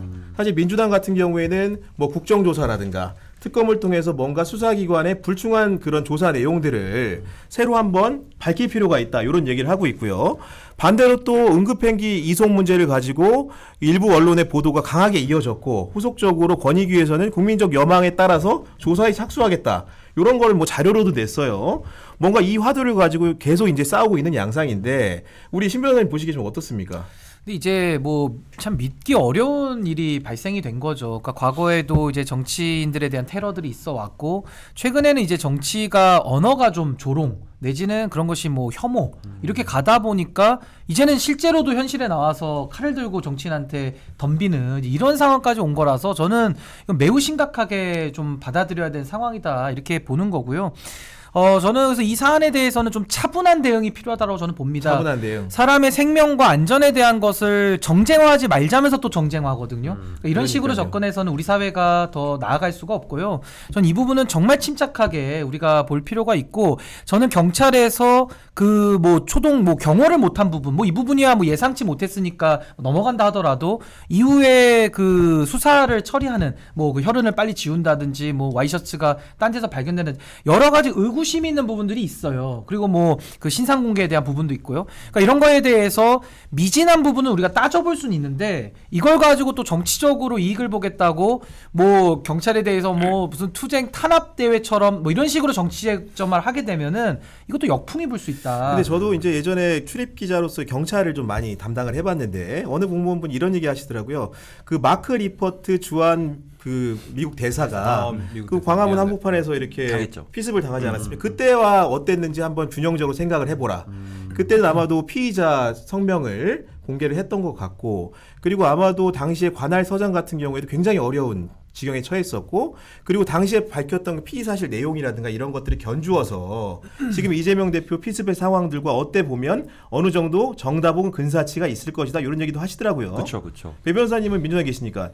그러니까 지금 당연히 사실 민주당 입장에서는 되게 지금 아까 말한 이 두 가지 포인트에서 굉장히 할 얘기가 많은데 사실 뭐 그때 뭐 어떤 뭐 부산대병원에 있냐 서울대병원에 있냐 그거는 사실 그때 할 수 있는 무조건 최선의 환자랑 가족들이 원하는 걸 무조건 해야 돼. 그러니까 이건 사후적으로 지금 괜찮아졌으니까 그걸 가지고 꼭 그렇게까지 해야 돼? 라고 하지만 생각해보세요. 우리가 조금만 다쳐도 우리가 할 수 있는 최선의 조치라고 빨리 낫는 걸 하잖아요. 그렇죠. 근데 정말 그렇게 피습을 칼로 당한 그런 극단적인 상황에서 어떤 조치를 했는데 그걸 왜 했어? 이제 와서 말하는 건 정말로 너무나도 말도 안 되는 전 정치 공세라고 생각을 하고요. 그리고 사실 지금 아까 이거를 뭐 국정조사 이런 부분들은 좀 봐야겠지만 이게 왜 투명하게 되지 않냐라는 불만들은 결국에는 그러니까 이게 이 사건 하나가 아니라 이번 정권들이 쌓아놓은 결과물의 연장선상인 것 같아요. 믿지 못하는. 예, 왜냐면 아까 입 막았잖아요. 예. 그러니까 그러고서 이렇게 내보내고 결국에는 지금 그때 아까 뭐 최상병 뭐 그런 순직 사건이라든지 그런 것들이 결국 투명화되는 방식으로 지금 처리가 되는 거냐 아니면 맞아. 아직도 옛날식의 전화로 뭐 이게 뭐가 내려와서 그렇게 처리가 되는 거냐 이런 거에 대한 지금 불신들이 굉장히 많이 쌓여 있잖아요. 그렇기 때문에 이거를 뭐 정치 공세다가 이거를 뭐 양당이 그렇게 가는 건 좀 경계를 해야겠지만 그래도 가장 투명하고 공정한 방식으로 이거를 최대한 명확하게 국민들이 납득할 수 있는 수준을 일단 공개를 하고 그 다음에 판단을 받는 게 맞다고 생각해요. 아, 무슨 말씀인지 알았습니다. 이 얘기는 여기서 좀 가름을 하고요. 그 인재 영입 얘기 좀 해보려고 해요. 사실은 우리 그 민심행동 같이 하시면서 민심동행입니다. 죄송합니다. 민심행동은 저희 별칭입니다. 죄송합니다. 맞습니다. 별칭입니다. 민심동행인데 동행하다 보면 또 행동해야 되기 행동을 해야 되고 또 민심행동입니다. 제가 또 행동하는 양심 뭐 이러다 너무 보니까 좋습니다. 아무래도 이제 그렇게 자연스럽게 민심행동 뭐 준비하고 계시는 거 아니죠? 같이 행동하면 또 좋죠. 사장님 출마 안 합니다. 네. 그렇게 좀 말씀드리고 그 제3지대 저는 이제 정강 정책 이렇게 하면서 많이 발표하고 좋은 것들이 많은 것 같아요. 국민들이 보기에도 그런 호평을 받을 만한 정책들이 많은 반면에 사실은 이준석 신당이라든가 이낙연 신당이라든가 뚜렷하지 않은 부분이 양당에 비해서 인재 영입의 측면인 것 같아요. 사실은 뭐 전직 의원들 여럿들 이렇게 입당을 하셨지만 우리가 보기에 뭔가 신선하고 이게 우리 세대 젊은 세대라든가 혹은 다양한 세대들의 그런 노장청 만족시킬 수 있는 뭐 획기적인 인물이 등장을 하지 않고 있는데 우리 변호사님 보시기에는 신 변호사님 보시기에는 그런 총선 과정에서 제3지대 인재 영입난이 왜 좀 있다고 보시는지요? 근데 지금 양당의 총결집 선거로 가고 있기 때문에 뭐 저도 지금 신당을 뭐 민심동행 하고 있습니다만은 사람들 영입하기 쉽진 않습니다. 그리고 저 같은 경우는 특히나 원칙을 가지고 물론 삼지대에서도 이합집산하는 걸 저는 굉장히 반대하는 입장이기 때문에 이제 더더욱 어려운 상황이고요. 뭐 저는 이준석 대표의 신당을 뭐 예로 들어서 설명드린다면은 뭐 신당에서 인재 영입하는 거 매우 어렵기 때문에 그 딜레마가 아무나 받을 수밖에 없는 상황이 또 오는 겁니다. 그 아무나라는 말이 좀 그 영입되신 분들께는 죄송합니다만은 예를 들면 김용남 의원처럼 수원에서 공천받는 것이 불투명해지고 그건 또 국민의힘의 문제점 아닙니까? 그렇죠. 거기에 반발해서 나온 분들이 그럼 과연 새로운 정치 얘기를 열 수 있겠느냐? 거기에 답하기가 매우 궁색한 면이 있는 거고요. 또 뭐 문병호 의원 같은 경우도 국민의당에서도 과거에 이준석 대표랑 최고위에서 이제 각을 세웠던 이제 그런 경험이 있는 분이 또 돌고 돌아서 국민의힘 찍고 또 다시 신당으로 온다고 하니 이게 국민들 보시기에는 과거 바른미래당 시즌2와 그럼 다른 게 뭐냐? 어떤 면면이 다르냐? 여기에 대해서 속 시원한 답을 하기가 매우 어려운 상황이다라는 거고요. 그렇기 때문에 저는 지금 삼지대에 대한 국민들의 기대가 어느 때보다 높고 양당의 그 붕괴가 너무나도 심각하기 때문에 막 국민들께서는 투표하기가 두려울 정도로 싫은 거거든요. 그래서 누군가라도 좀 나아졌으면 하는데 과연 그 기대 그러면 1번, 2번 정당보다는 더 나은 사람들이 가서 하겠다라는 그 기대를 만족시켜야 되는데 거기에 대해서는 좀 더 지켜봐야겠습니다만은 저는 현재까지 영입되는 인물로 봐서는 저는 뭐 국민들의 기대를 만족시키기에는 매우 미달한다. 저 그렇게 봅니다. 김 지금 이제 아무리 창당 준비를 하고 계신데 인재 영입이 어렵다고 하셨어요. 쉽진 않죠. 우리 네. 허재무 씨 어떻습니까? 인재. 좀 알아보고 저희는 뭐 아무나 이렇게 바로바로 저희가 어려운 게 가지만은 데이트도 좀 하고 그렇죠. 영화도 보고 오늘 처음 봤는데 뭐 8시일밖에 안 남았는데 그게 너무 어렵지 않습니까? 뭐 어떤 생각 가지시는지 예. 좀 한번 들어보고 네. 저희도 나름 절차가 있으니까 끝나고 쓱 제가 만나고 알겠습니다. 가겠습니다. 잘 좀 설명 좀 부탁드리고요. 지역구는 전주 을이라고 합니다. 그렇습니까? 네. 거길로 또 안 나갈 수도 있습니다. 거기가 지금 전략 지역이어가지고요. 이미 계산하셨어. 계산. 살짝 솔깃하긴 하는데 근데 국힘에서 공천불만 품고 제3지대로 다 넘어가려고 지금 제3지대에서는 우리 현역 의원 많이 올 것이다 이렇게 얘기하고 있는 거 아니에요? 그러니까 저는 이런 거예요. 현역 의원들이 많이 오면 좋습니까? 그러니까 누구한테 좋죠? 그러니까 지금 현역 의원들이 이렇게 정치 혐오 불신을 만든 당사자들이고 전 누구도 예외라고 하기는 어려울 것 같아요. 왜냐하면은 10명만 있어도 그 성을 망가뜨리지 않는다. 뭐 성서에도 나오지만은 10명이라도 제대로 된 목소리 낸 사람이 있습니까? 도대체? 국민들의 정치 불신은 개개인에 대한 불신을 넘어서서 집단적으로 불신하는 건데 그분들을 모셔올 이유는 현실적인 이유로 볼 수밖에 없어요. 그것은 바로 선거를 앞두고 국고보조금이 나오기 때문에 또 기호 때문에 그분들을 그렇죠. 필요로 하는 거거든요. 그러면 이거는 새로운 정치를 열기 위한 어떠한 뭐 위대한 대장정에 함께하는 거라기보다는 현실적 필요 때문에 서로서로 윈윈하기 위해서 모이는 거거든요. 그래서 뭐 속된 말로 비만고양이라고 그런 비유를 써가지고 뭐 비판을 받으니까 그분들 뭐 다이어트 시켜가지고 내보내면 된다 이렇게 얘기를 하는데 저는 고양이는 고양이라고 생각을 해요. 즉 국민들이 바라는 것은 호랑이 정말로 소신 있고 용기 있게 어떠한 유혹에도 좀 흔들리지 않는 굳건함을 가지고 이 정치 변화를 위해서 노력할 사람들을 국민들은 지금 찾고 있는데 그 비만고양이라고 스스로 이준석 대표가 비유했던 그분들 아무리 다이어트를 시켜가지고 다시 뭐 이렇게 이합집산해서 한다 그래도 저는 뭐 거의 대동소이하다. 그래서 지금 삼지대를 가시는 분들은 반 이재명과 반 윤석열이라고 하는 이 안티테제를 더 넘어서는 무언가가 메시지나 인물이나 철학이나 비전으로 좀 나와줘야지 국민들이 마음을 열어주실 것이다. 네. 저 그렇게 생각합니다. 그 인상 깊은 얘기입니다. 네. 그 이번에는 윤석열 대통령 얘기도 좀 해보려고 합니다. 지금 그 기자들 사이에서 가장 화두인 게 있어요. 대통령이 신년 기자회견 하실까 말까? 한다 안 한다. 한다 안 한다? 우리 어제문 씨 한다 안 한다? 한다 안 한다. 저는 안 한다 쪽에. 안 한다? 왜 안 할 것 같아요? 아니 일단은 우리나라는 정말 좋습니다. 신정과 구정이 있거든요. 네. 신년 기자회를 살짝 넘겨도 설날쯤에 신년 기분으로 할 수 있는데 지금의 대통령실은 뭐 도어 스태핑 없앴고 지금 뭐 민생 토론회 한다고 해도 저는 약간 좀 짜여져 있는 각본 속에서 노는 거 아닌가. 제대로 있다. 네. 이렇게 말씀. 어제 얘기를 들어보니까 우리 수석 비서관들 대통령이 소집을 시켜서 난상 토론을 시켰다고 하더라고요. 신년 기자회견을 할까요, 말까요? 한번 얘기해봐. 이렇게 얘기를 한 것 같은데 지금 분위기로는 전해지는 분위기로는 아마도 이제 이런 약속을 뭐 작년인가 뭐 올해나 하신 건 아닌 것 같고 뭐 김치찌개를 끓여주면서 기자 대접하고 싶다 이런 얘기 하신 모양인데 그럼 뭔가 오찬 형식의 다양한 옵션들을 고려 중인 것 같습니다. 우리 신 변호사님은 우리 윤 대통령 신년 기자회견 할까요, 말까요? 저는 이런 참 광경을 보면 참 자괴감을 느낍니다. 왜냐하면 아니 신년 기자회견을 하는 거를 놓고 난상 토론을 할 일입니다. 당연히 해야 될 일인 거예요. 그걸 무슨 난상 토론을 하고 있습니까? 그러니까 저는 참 대통령실이 가지고 있는 그런 공적 지위, 공적 책임에 대한 인식이 너무나도 비루하고 비천하다. 아니 권한을 넘겨줬으니까 국민들은 물을 권리가 있는 거예요. 이 나라의 주인이 검사들이 아니고 이 나라의 주인이 윤석열 대통령이 아니고요. 뭐 그 옆에 계신 김건희 여사도 아니고요. 국민들이 주인이기 때문에 따져 묻는 겁니다.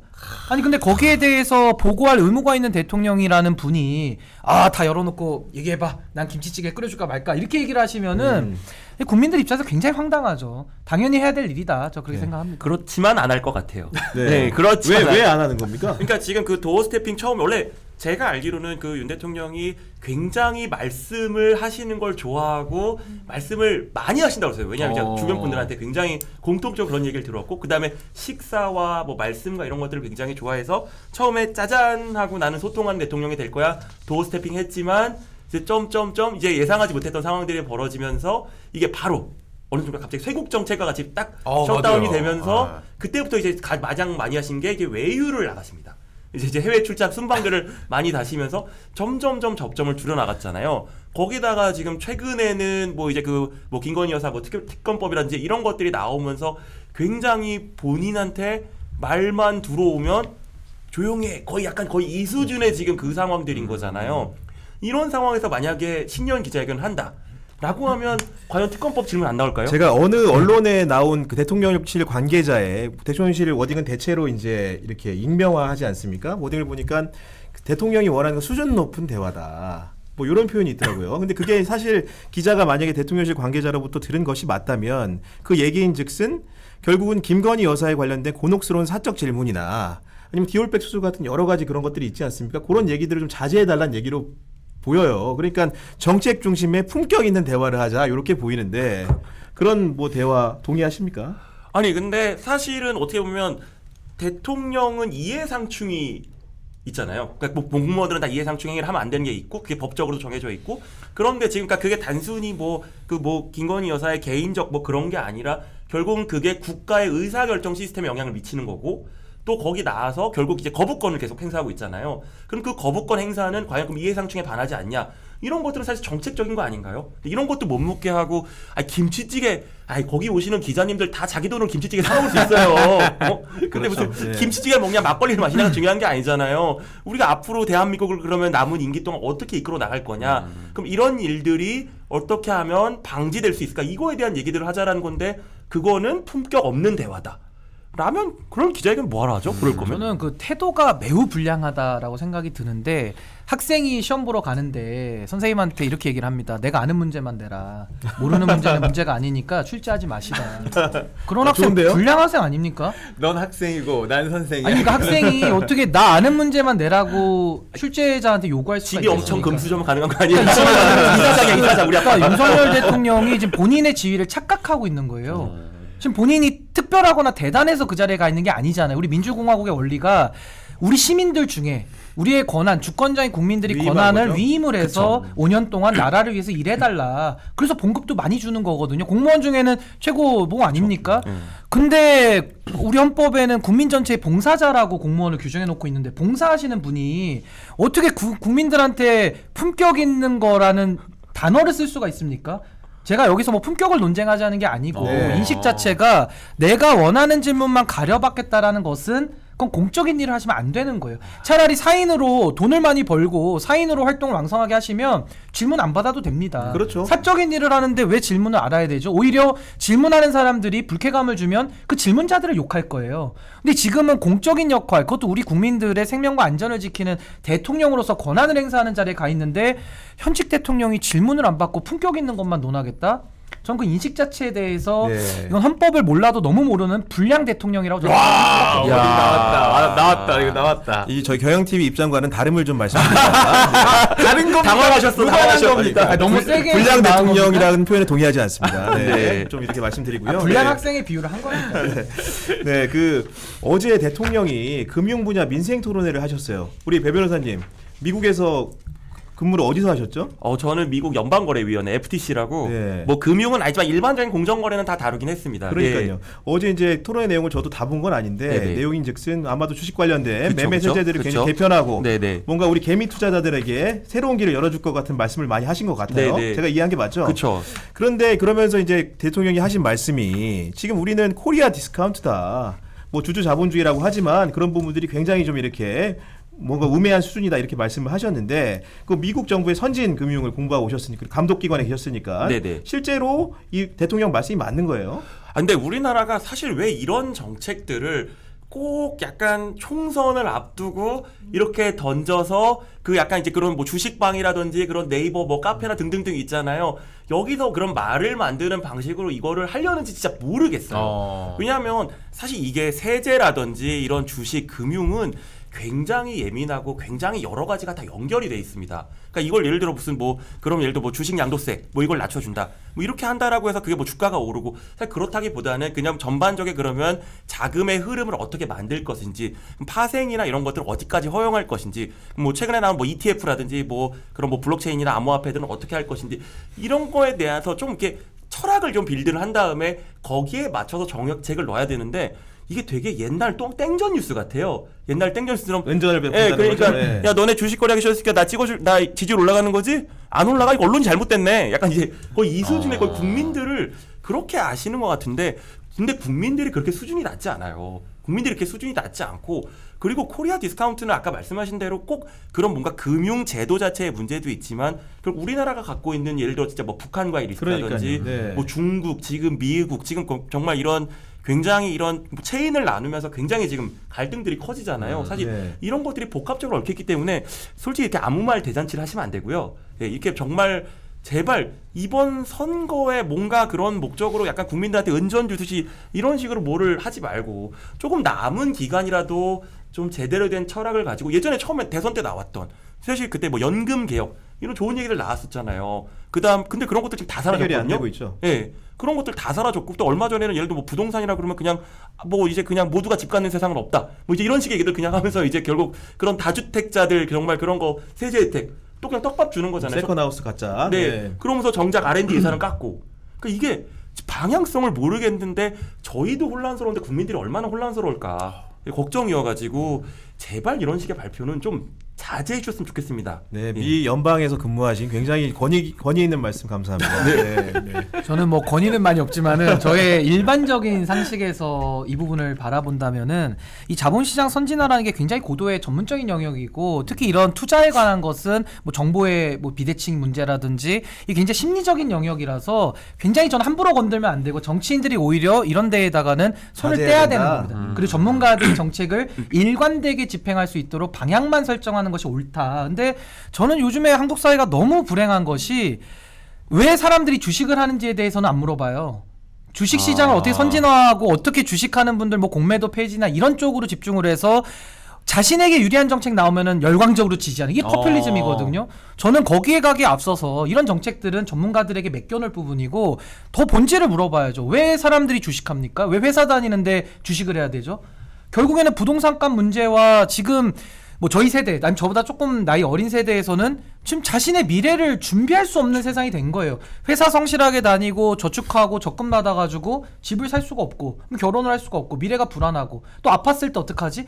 이런 고민들 때문에 지금 미래가 다 불안한 것인데 그 문제를 해결하라고 정치를 갖다 놨더니 그건 해결 안 하고 그게 이제 저출산 문제랑 연관되는 건데 지금은 주식시장 이 자본시장 선진화 문제를 가장 전면에 세워가지고 마치 우리나라 경제가 이거 해결되면 좋아질 것처럼 사실상 착신 거죠. 그래서 저는 지금 뭘 준비하셔야 돼요? 고금리 문제나 물가 문제나 일자리에 지금 우리나라가 AI나 4차 산업으로 가장 무인화되는 속도가 빠른 나라거든요. 그럼 일자리 다 없어지고 있는데 그 어떻게 그럼 사람들 일자리를 보장해 줄 겁니까? 여기에 대한 고민들을 통해 가지고 부동산 문제까지 잡아서 결국에는 안정적인 생활을 할 수 있도록 국가가 노력해야 되는데 거기에 대해서는 고민이 1도 없고요. 그냥 자본시장 선진화 정책을 가장 위에 올려가지고 그럴싸한 이야기들로 또 한 번 이 선거만 모면하자. 그러니까 해야 될 일을 하지 않고 가급적 정치가 자제해야 될 부분을 가장 우선화하는 전 이 부분에 대해서 우선순위가 일단 틀렸다. 그 생각을 했습니다. 진짜 주변에서 보면은 정말 개미 투자자들이라고 20, 30대 친구들이 주식에 관심이 너무 많아요. 개인적으로 공부도 엄청 많이 하거든요. 근데 우리나라는 정치하고 경제가 정말 가깝다 느껴지는 게 오늘 국힘하고 여야 한 목소리로 저출산 이야기 나오니까 그쵸. 육아 관련도 쫙 떴다가 바로 쫙 수그러들고. 갖고 계신 거예요? 저는 이제 관심을 갖고 보고 있는데 땡전이 없어가지고 지금 들어가지 않았는데 한동훈 위원장 뭐 친구가 이정재라고 하니까 이정재 관련도 쫙 떴다가 그러니까 이게 방금 신인규 변호사님 말씀하신 것처럼 정치가 어디까지 건드려야 되고 건드리지 말아야 되냐가 진짜 중요한 거예요. 이런 부분에 대한 명확한 선긋기가 필요하다는 생각을 말씀해 주셨고요. 그 한동훈 그 비대위원장 얘기 다시 한번 돌아가서 좀 해볼게요. 지금 이제 정치개혁 아까 이현주 우리 의원님하고도 통화를 했는데 다양한 정치개혁안을 연쇄적으로 내놓고 있습니다. 그리고 이제 불체코 특권 포기 문제도 그렇고요. 세비 환수 문제 얘기했고요. 그다음 뭐 쭉쭉 이어지고 있는데 사실은 그 법을 공부하신 분들의 사이에서 이론이 있었어요. 특히나 불체포 특권 같은 경우에는 김웅 의원님 같은 경우에는 헌법상에 보장된 권리인데 이걸 이렇게 쉽게 얘기하면 안 된다. 이런 얘기를 하면 서약을 쓰는데 반대했고 실제로 불출마로 이어지는데도 상당한 역할을 한 것으로 보입니다. 두 분 다 이제 법률가시니까 이런 한동훈 그 위원장이 이끄는 국민의힘에서 내놓는 상당수의 정책 공약이 뭔가 형사적으로 약간 관련된 부분들을 많이 내놓고 있단 말이에요. 이런 부분들 좀 어떻게 평가하십니까? 그러니까 전형적으로 한동훈 위원장의 정책은요. 이재명 타겟팅, 이재명 맞춤형 공약으로 다 가고 있어요. 그러니까 정치개혁이라는 것도 우리가 해야만 하는 것들이 굉장히 많거든요. 근데 그런 것들은 다 어디로 가고 뭐 최근에 나온 것만 말씀드리면 국회의원 숫자 250명으로 줄이자. 이것은 정치에 대한 혐오 감정을 이용해서 정치적 이익을 보겠다라는 거 이상 이하도 아닌 맞죠. 거거든요. 이거 뭐 이제 국민들께서 100분 토론 이거 찍어가지고 한 번만 보시면 다 아실 내용들인데 이걸 갖다가 자랑스럽게 정치개혁이라고 이야기를 하고 있으니 문제를 삼는 것이고 지금 한동훈 위원장이 만약에 정치개혁을 하겠다라고 한다면은 우리 정치가 망가졌잖아요. 그럼 그 정치가 망가진 근본 원인을 찾아서 바꿔야 될 텐데 첫 번째가 결국 국민의힘에서 민심을 쫓지 않고 당신 100%로 당원을 다 바꿨지 않습니까? 그렇죠. 이거부터 올바르게 바로잡으면은 정치개혁의 진위를 인정할 수가 있을 거고요. 또 하나는 정치라는 것이 양당의 독과점 상태, 또 특히 각 당을 놓고 보면 1인에 의해서 내지는 그 세력에 의해서 독점된 상태거든요. 이걸 해체해야지 정치가 좋아집니다. 결국에는 정치 기득권을 내려놓는다라는 것은 정치가 공정한 운동장에서 공정하게 경쟁될 수 있도록 만들어주면 되거든요. 그래서 전 이런 숫자 줄이는 거 이런 거 하지 마시고 정치가 올바르게 공정을 통해서 공정한 경쟁을 통해서 국민들이 올바르게 선택권을 가질 수 있는 이런 여건을 만드는 게 전 보다 더 중요한 정치개혁이다. 네. 저는 그렇게 생각합니다. 배 변호사님께 요거 한번 여쭤보고 싶어요. 그 아마도 실제로 이제 출마 준비를 하시면서 출판 기념회를 하셨나요? 했습니다. 했습니까? 언제 어디서 하셨어요? 저는 1월 7일. 1월 7일. 그때 이제 그 지역에서 사실 그때 지역의 대부분의 경우에는 뭐 시청이나 뭐 구청이나 그런 공공시설을 빌렸는데 저희 동네는 한 군데도 빌려준 데가 없어가지고 그냥 예식장 비슷한 데를 이제 대관을 해가지고 거기서 했죠. 그 한동훈 위원장 그래서 우리 배 변호사님 겨냥해서 오늘 진짜요? 아니 그러면서 어떤 말씀하셨냐면은 그 요즘 보면 이제 정치인들의 출판 기념회가 사실은 이제 여러 가지 불법적인 음성적인 자금을 받는 수단으로 활용되고 있기 때문에 우리 당에서는 이거 안 되게 해야 된다. 그러면서 4번째 공약으로 내놓으셨어요. 본인에게도 해당되는 얘기입니까? 저는 음성적인 정치자금을 거둘 만큼 이렇게 거물이 아니기 때문에 저는 상관이 없는데, 그러니까 뭐 출판 기념회에 대해서 얘기를 할 수는 있어요. 근데 지금 아까 말씀하신 대로 이 근본적인 정치 틀, 그러니까 왜 이게 정당은 민주화가 되지 않고 우리나라는 왜 양당제를 벗어날 수가 없고 왜 이렇게 정치는 고비용 저효율이냐, 이렇게 되면 결국에는 전 궁극적으로 선거구제, 이게 정말 우리나라가 소선거구제의 대통령제, 결선이 없는 대통령제가 맞냐, 이런 뭔가 그런 담론부터 내려와야 되는데 그냥 지금은 그냥 막 이렇게 뭔가 정치를 해본 경험이 없으니까 그냥 기존 정치인들이 이렇게 꼬집어가지고 유리한 국면을 만들 수 있는 것들을 찾는, 그러니까 정말로 지금 아까 말한 대로 국민의힘이 지금 생각하는 선거는 반 이재명, 반 운동권 끝, 이건 것 같거든요. 근데 그렇게 되면 미래는, 그러니까 왜냐하면 사실 이거는 이미 지난 대선 때도 써먹었던 겁니다. 지난 대선 때도 뭐 반 문재인, 뭐 반 운동권, 뭐 등등등, 뭐 이때 뭐 그때 뭐 조국 장관님 때서 이게 그런 거에 대해서 해서 됐는데 2년 동안 그럼 국민들이 체감하는 더 나아진 게 있어야 되냐. 라는, 그러니까 그런 얘기들을 가야 되는데 이게 사실 그러니까 뭐 이거를 지적하는 건 그럴 수 있다 치는데 결국은 국민들 입장에서 사실 와닿지 않을 거야. 국민들 입장에서는 그냥 뭐 출판 기념회 이게 뭐 그렇게 와닿겠어요. 국민들 입장에서는 그럼 미래 아까 말한 대로 정말로 4차 산업혁명 시대에 우리가 그럼 산업 대전환을 어떻게 할 것이고 그랬을 때 혁신과 순환을 어떻게 하면 동시에 만들어낼 수 있을 것인가, 굉장히 어려운 얘기거든요. 이런 거에 대해서 진지한 성찰을 해야 되는데 지금 국민의힘 이미 지금 비대위 3번째죠. 지금 2년 만에. 굉장히 진짜 뭐 이준석 대표 이제 쫓아낸 것부터 해가지고 거의 무슨 약간 떴다방을 지금 반복하고 있는데, 그러다 보니까 당연히 일관된 철학도 안 나오고 일관된 정책도 없고 그러다 보니까 그냥 정말로 이런 것들을 지금 갖다 바르고 있는데 과연 이게 국민들한테 얼마나 호소력이 있을지, 그리고 이거는 정말로 민주당도 정말로 반면교사를 삼아야 되는 게 저희도 통합과 혁신과 미래를 위한 것들을 잘 만들어야 이번 선거를 이길 거라 생각합니다. 그 또 변호사님들 어렵게 모셨기 때문에 법률가들이니까 또 현안 문제 이제 간단하게 짚고 좀 넘어가도록 하겠습니다. 그 지난해 집중호우 실종자 소식 중에 고 최수근 상병일까요? 이렇게 이분이 이제 안타까운 이제 순직을 하셨는데요. 그 공수처에서 본격적으로 조사에 나서기 시작했습니다. 그래서 오늘 뭐 보도를 보니까 김계환 뭐 이렇게 해병대 사령관인가요? 요분 이제 그 사무실을 압수수색을 하고 뭔가 지금 그 수사의 실마리가 이제 보이기 시작하고 있는데, 실제로 이제 어떻게 보면 이런 안타까운 일이 벌어지고 그리고 박정훈 대령이 공경에 처한 이후로부터 상당한 시점이 지난 이후에 뭐 이런 일이 좀 벌어졌습니다. 좀 이렇게 공수처의 그런 수사 이런 것들 전망 좀 어떻게 좀 보십니까? 저는 공수처가 늦게라도 수사 착수한 거는 그나마 다행이지만은 이거 뭐 너무나도 뻔한 논란에 대해서 너무나도 길게 장기화해서 방치했다라는 문제점을 지적하지 않을 수 없고요. 특히 최상병에 대한 이제 너무나도 안타까운 일 아닙니까? 국가를 위해서 헌신하다가 지휘부의 잘못된 판단으로 인해서 지금 그 아까운 생명을 잃게 되신 건데, 거기뿐만 아니라 그 사건의 억울함을 풀어주기 위했던 박정훈 대령에 대해서 수사 외압이 들어갔다라는 것이 많은 녹취를 통해서도 지금 다 나오고 있었어요. 맞아요. 그리고 수사 기록도 그 국방부에서 가가지고 경찰에 가서 이첩 과정에서도 위법하게 수집한 정황이 다 나왔고요. 이쯤 되면 여기에 대해서는 이게 정쟁을 할 사안도 아니고 논란이 더 이상 지속되는 것 자체가 민망한 상황이거든요. 저는 늦게라도 수사에 착수를 했으니 더 이상 이 부분에 대해서 특검 얘기가 나오지 않도록 정말로 성역 없이 저는 공수처가 지금까지 많은 불명예를 얻어왔는데 요 사안에만큼은 이거 어려운 사건도 아니에요.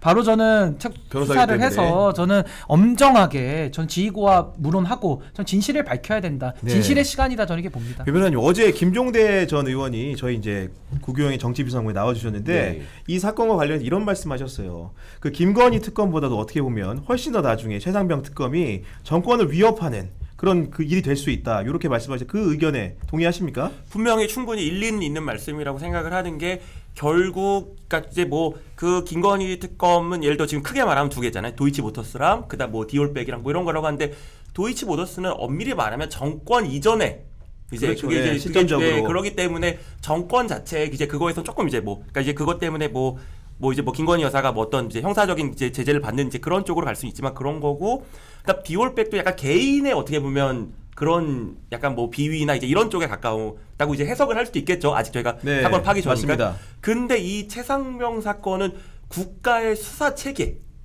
국가의 수사 체계가 돼서 사실은 수사기관은 이걸 뭐 공수처가 했던, 군 검찰이 했던, 검사가 했던, 누가 했던 독립적이어야 돼요.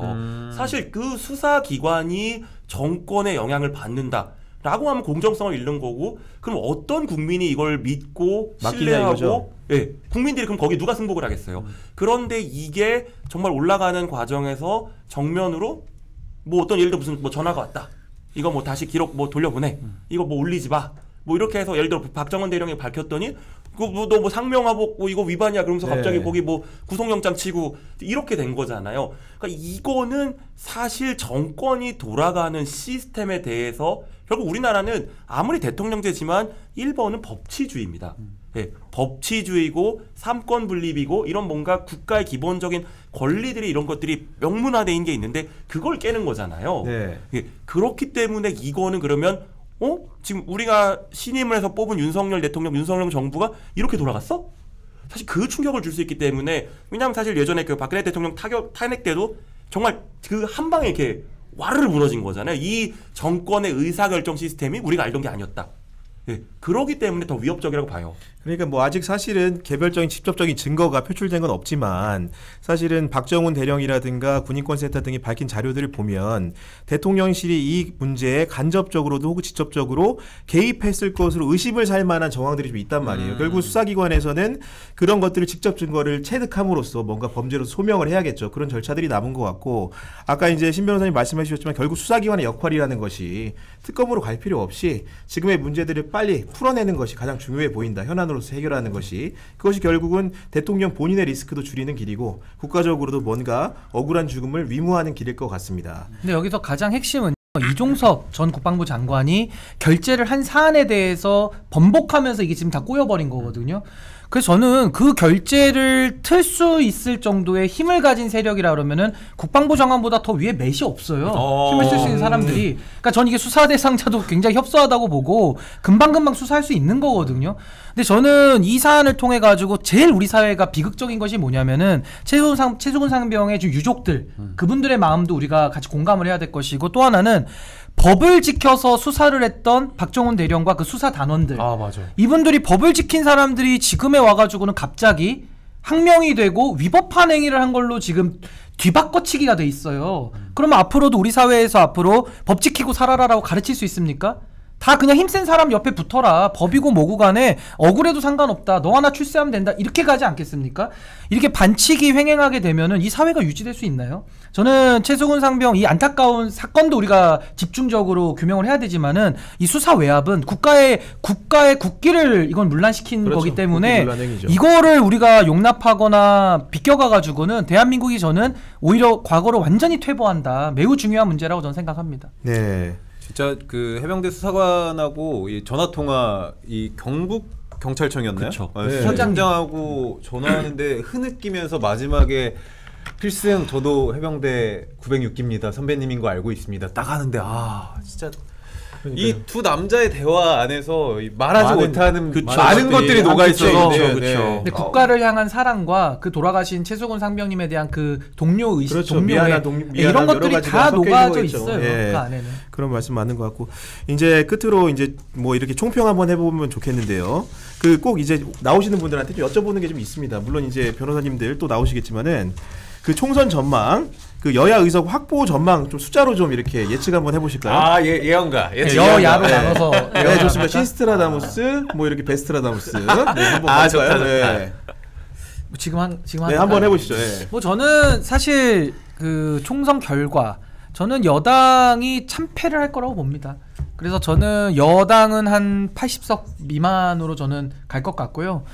야당, 그러니까 야권이죠. 범야권 다 합쳐서 한 200석 넘는 200석 넘는 거 200석 넘는 정도의. 그러면 조금 더 세밀하게 가시면 민주당하고 제3지대도 있는데 저는 민주당과 제3지대의 관계는 지금은 예측하기 좀 어렵죠. 왜냐하면 3지대가 아직 구도가 형성이 안 돼가지고 그렇죠. 어렵긴 한데 어쨌든 저는 이번에는 여권에서 표를 가져올 곳이 없다라는 게 저의 예상입니다. 그러니까 뭐 위성정당까지 한다 그러면은 뭐 100석 언저리 되겠지만은 그냥 지금처럼 한다면 원칙대로 해서 한다 그러면은 80석 정도 얻는 게 가장 적합한 그 의석수 아닐까 저는 생각합니다. 굉장히 그 어떻게 보면 국민의힘 입장에서는 박한 진단이었던 것 같아요. 네. 경향신문 입장과 관련이 없습니다. 네, 그다음 배 변호사님. 저는 사실은 이런 말씀을 들으면 조금 조심스러워요. 왜냐하면 정치에서 뭐 신 변호사님도 아시겠지만 격언 1번은 고개를 들면 안 됩니다. 그럼요. 정치는 끝까지 고개를 낮추고 겸허하게 가야 그래도 정말 국민들이 표를 줄까 말까 하기 때문에 사실 이런 말씀을 해주시는 게 이제 나름 국민의힘 출신으로서 이제 그런 정말 여당에 대한 애정을 가지고 쓴소리를 보수 진영에 하시는 거겠지만 이걸 바탕으로 또 이제 뭐 민주당이라든지 제3지대가 들떠가지고 아이 뭐 우리 200석이네 뭐 이런 얘기를 하는 순간 바로 민심은 돌아서요. 네, 정말 바닥을 다녀보면 하루하루 그 바닥 민심의 변화라는 거는 굉장히 무섭습니다. 진짜 그렇게 되면 정말 다시 한번 이렇게 사람이 되게 숙어지게 되거든요. 그렇기 때문에 저는 그리고 또 이제 아까 또 한마디 더 하면 아까 뭐 200석 했는데 사실 영남표가 있기 때문에 국민의힘은 어쨌든 영남 의석수가 있기 때문에 사실 그렇게 80석까지 가는 거는 지난번에 저희가 180석도 굉장히 여러 가지 우연들이 겹친 결과라고 생각을 하기 때문에 저는 그거보다는 좀 조심스러운 전망을 하고 있고요. 그렇지만 어쨌든 이번 상황에 우리가 과반 이상은 가져갈 것으로 최소한 노력을 하고 지금은 그래도 지금 분열이 된 이쪽보다 아직은 그래도 민주당 계열은 좀 나으니까 아직은 저희는 희망이 있지 않냐 미래가 있지 않냐 그렇게 얘기를 하고 싶네요. 알겠습니다. 이제 마무리해야 될 것 같고요. 우리 허재무 씨 오늘 이제 정치비상구 첫 회 출연하셨는데 소감 좀 말씀해 주시죠. 뭐 오늘이 처음이자 마지막이 될 수도 있다라는 생각으로 항상 저는 벼랑 끝 전설로 이제 살아남아야 된다고 생각하고 오늘 너무 좋았습니다. 어제 이제 수산이한테 좀 많이 이제 혼나셨는데 갑자기 끝낸다. 근데 저는 혼내기보다는 우리 구 기자님이 이제 너무 진행이 이제 물이 오르셨기 때문에 시그니처 액션이 하나 좀 필요하다. 액션 필요합니까? 비상구의 시작을 약간 이런 비상구 동작으로 이렇게 앞에 1박 2일 뭐 무한도전 이런 것처럼 이렇게 하나 해야 됩니까? 자, 정치 비상구 지금 달려갑니다. 뭐 이런 것처럼. 한번 해볼까요? 한번 정치 비상구 지금 달려갑니다. 그렇죠. 하나. 그렇게 하면서 끝날 때도 지금 끝내겠습니다 하면서 그대로 나가시는 거예요. 나가는데 여기서 이제 코미디로 이제 밑에는 추리닝 바지 입고 나가시는 약간 그런 소탈한 모습 보여주시고 신문 기자라서요.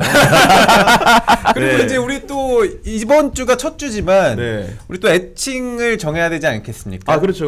우리 그 구독자 여러분들의 애칭 제가 살짝 한번 후보군으로 생각을 해봤는데 우리 사회 구성원 정치도 다 구성원 아니겠습니까? 비상구 많은 성원 부탁한다 해가지고 우리 애독자 여러분들 애칭을 구성원 여러분들로 좀 하면 어떨까? 괜찮잖아. 많이 일당한다. 역시 정치도 구성원. 센스가 역시 아니 영입 안 하십니까? 갑자기 마음이 좀 흔들리는데 그래도 얘기를 좀 해봐요. 끝나고 알겠습니다. 오늘 두 분 변호사님 너무 재밌게 말씀 많이 감사하고요. 지금까지 신인규 변호사, 배태준 변호사 함께해 주셨습니다. 구경의 정치비상구 내일도 오후 4시에 찾아뵙겠습니다. 정치비상구 내일 뵐게요. 변호사님들도 하셔야 돼요. 하셔야 돼요. 하나 둘 셋 내일 뵐게요.